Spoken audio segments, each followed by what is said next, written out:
Chỉ hãy khúc tết na phong độ tê khăn ngày ôi khi đã ra ba cát chay lâm lan đi cần lagi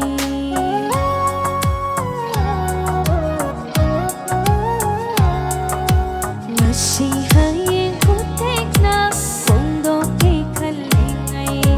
ôi khi đã ra ba cát chay lâm lan đi cần lagi những xin Sinarana, Shum hai mami nung tanang di, minggu puri kanjai, tanah tanang jai, mangan pai mangani magdashu, kawan nuna tangan pashu, kaya di kiri sahi kumja, mangan mangan salam, karam kana kami doi donana.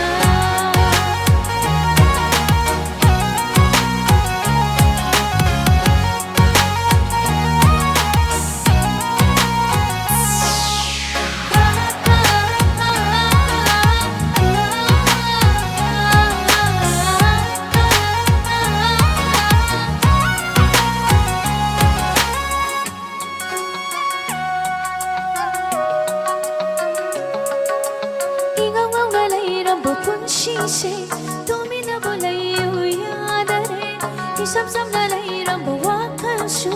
ngashi nilay tafam mukhang dare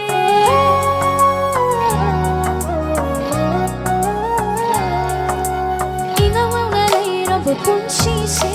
tumi na bulay uyadare isam sam na lay rambo wakashu ngashi nilay tafam mukhang dare punshi na bana haki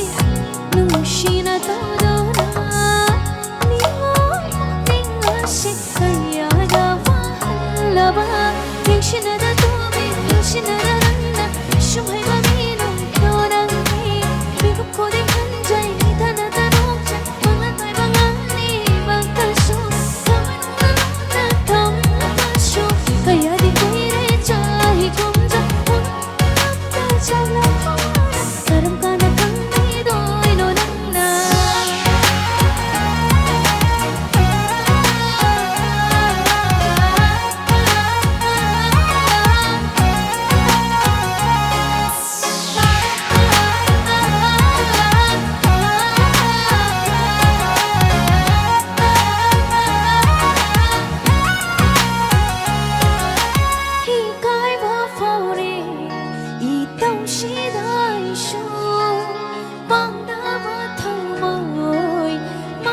son tharagle